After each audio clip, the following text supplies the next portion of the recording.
ओम शांति। आज दशहरा, आप सभी को दशहरे की और विजयादशमी की हार्दिक शुभकामना और बधाई। जैसे कहते हैं, आज सभी को विजयादशमी आई या दशहरा आया, दशहरे का दिन, उस दिन सभी को अपने विजय की याद आती है। और अपना विजय की जब याद आती है तो सबसे पहले राम जी की याद आती है। लेकिन बात ऐसी हो जाती है कि राम भी याद आता है, रावण भी याद आता है, तो याद दोनों आते हैं। वास्तविक याद कौन आना चाहिए ज्यादा? राम, क्योंकि आखिर बात किसकी है? विजय की। तो राम जी को हम इसीलिए याद करते हैं कि राम राज्य हम सभी चाहते हैं, तो हमको राम पहले याद आता है। लेकिन दोनों साथ साथ याद रहते हैं, बल्कि आज रावण ज्यादा याद रहता है। तो क्यों? क्योंकि जो रावण की बात आती है तो रावण भी हर जगह, हर स्थान पर और पूरे विश्व के ऊपर रावण का जैसे राज्य ही हो गया है। और इसके लिए जब रावण की बात आती है, रावण को दिखाते भी है 10 मुखी रावण। जब 10 मुखी रावण दिखाते हैं तो 10 मुखी रावण को पूरे ग्लोब के ऊपर, अर्थात सारा जो विश्व है, उस विश्व के ऊपर उसको दर्शाया गया है। और उसमें भी खास उसको 10 शीशों वाला बताया है। तो ये 10 शीश क्या है?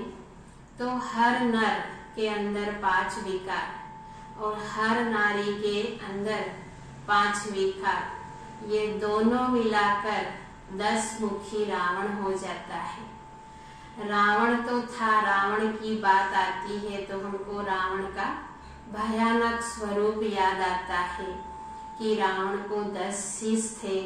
रावण का एक शीश हटाया तो भी दूसरा शीश आ जाता था, यानी रावण मरता ही नहीं था। लेकिन हमको कौन से रावण को मारना है या कौन से रावण को जलाना है?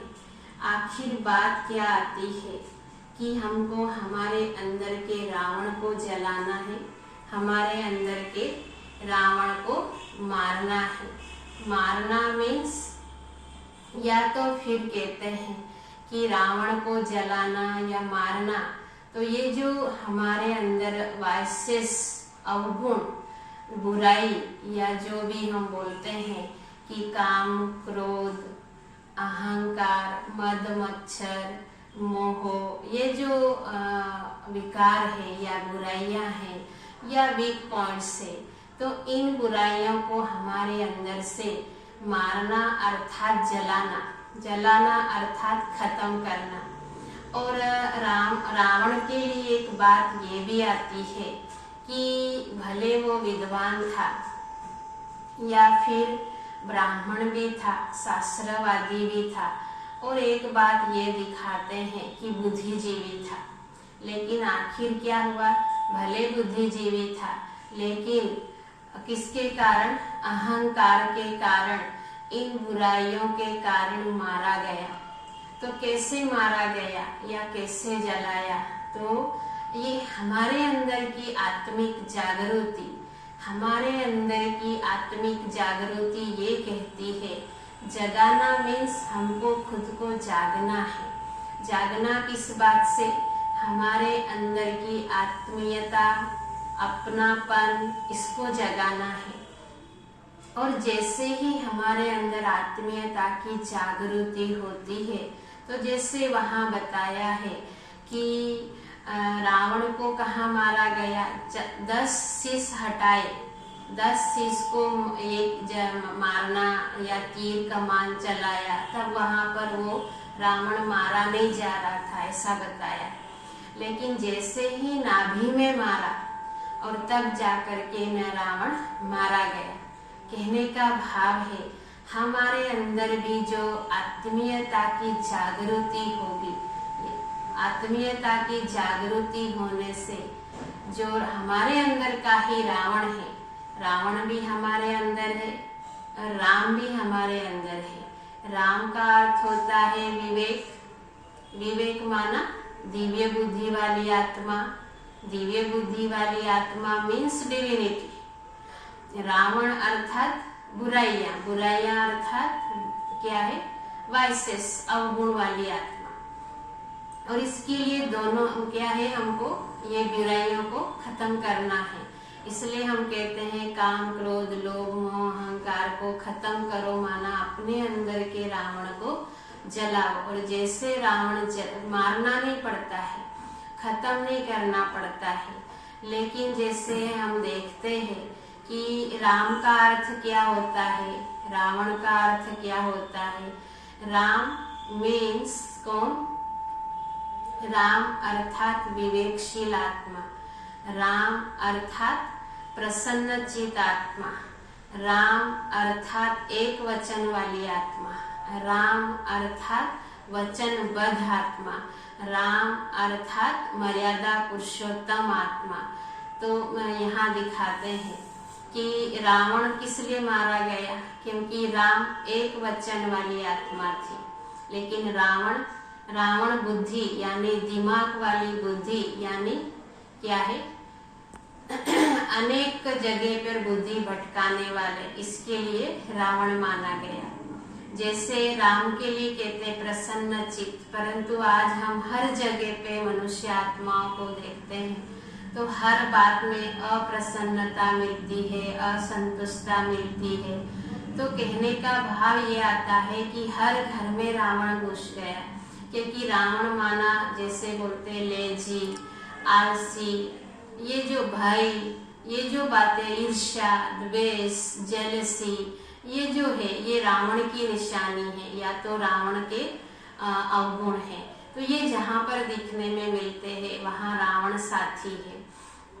और जहाँ पर विवेकशील, विवेक दिव्य बुद्धि व्यक्ति है, प्रसन्न चित्त है, नम्र, राम मीन्स नम्रता। आज हर व्यक्ति के अंदर नम्रता नहीं देखने मिलती है। राम मीन्स निरहंकारिता, निरहंकारिता राम के अंदर दिखाई पड़ती थी। एक राम अयोध्या वाला राम भी है और दूसरा राम परमात्मा राम भी है। तो परमात्मा राम अर्थात या तो अयोध्या वाला राम भी कहे तो भी राम अर्थात शांत स्वरूप और रावण अर्थात अशांत। तो इसके लिए आज सारे संसार में हम देखते हैं अशांति है। दूसरा राम अर्थात निरहंकारी को कहा जाता है और रावण अर्थात अहंकारी। तो अहंकार होने से उसमें कोई अलंकार नहीं दिखाए हैं, पर राम है तो राम को विवेकशाली अर्थात प्रसन्नचित और वचनबद्ध व्यक्तित्व दिखाया, मर्यादा पुरुषोत्तम दिखाया। रावण अर्थात अमर्यादाशील। आज हम सारे संसार में देखते हैं कि चारों तरफ अमर्यादा है, हर बात में अमर्यादा है, समय में भी पंक्चुअल नहीं, हर जगह पे क्या होता है मर्यादा का उल्लंघन। सीता जी को दिखाते हैं कि सीता जी शोक वाटिका में क्यों चली गई, तो शोक वाटिका यानी दुख, दुख भय, जहाँ शोक होता रहे, दुख होता रहे, उसको बोलते हैं शोक वाटिका। अशोक वाटिका जहाँ पर कोई शोक नहीं, दुख नहीं, ईर्ष्या नहीं, कुछ नहीं, उसको बोलते हैं स्वर्ग लोक। इसके लिए कहा जाता है कि रावण अर्थात हमारे अंदर की जो बुराइयां हैं उन बुराइयों को, अंदर के रावण को जलाना अर्थात बुराइयों को खत्म करना, अर्थात 10 शीश वाले रावण को खत्म करना है। और ये जब खत्म होगा तब हमारे जीवन के अंदर, हर मनुष्य आत्मा के जीवन के अंदर जब सुख आएगा, शांति आएंगी, समृद्धि आएंगी, समृद्धि में संपन्नता आएंगी, डिविनिटी आ गई, तो हम आत्माओं के लिए स्वर्ग लोक भी तैयार होता है। इसके लिए कहा जाता है पहले अपने अंदर को, रावण को जगाओ। दूसरी बात, जैसे ही रावण खत्म हुआ और रावण को जलाने की बात आई, तो रावण ने खुद कहा कि मेरे को कौन जलाएगा, क्योंकि रावण को जलाने जाते हैं तो कोई भी मतलब म्युनिसिपैलिटी का मेयर, कोई अध्यक्ष या कोई भी ग्राम पंचायत का सदस्य, कोई भी माना जो बड़ी हस्ती होती है, उसी के द्वारा हम क्या करते हैं, रावण को जलाने के लिए कोई भी मतलब जाते हैं। तो रावण ने कहा कि मुझे कौन जलाएगा, रावण को जलाने वाला भी राम होना चाहिए। आपके अंदर भी राम का कोई गुण होगा, या राम अंदर का राम जगाओ, राम को जगाओ, तब राम ही मुझे जलाएगा। तो आज हमको ये देखने आता है कि रावण को भी कोई नहीं जला सकता, रावण को राम ही जला सकता है, राम ही खत्म कर सकता है। इसका मतलब आज हम सारे संसार में रावण का राज्य या रावण जहाँ जाओ वहाँ रावण के अस्तित्व को देख रहे हैं। इसका मतलब ये जो बातें हैं, ये परमात्मा शिव राम ही इन सभी बुराइयों को खत्म कर सकते हैं, क्योंकि परमात्मा ही सर्वशक्तिवान है। रावण को खत्म करने वाला सर्वशक्तिवान राम था, तो इसके लिए आज सारे संसार में रावण का राज्य है। तो उसको भी परमात्मा शिव अभी नीचे आकर के इन रावण जैसी बुराइयों को खत्म करने वाला भी परमात्मा राम ही होगा। इन बातों को हम यहीं विराम देंगे। अच्छा, ओम शांति।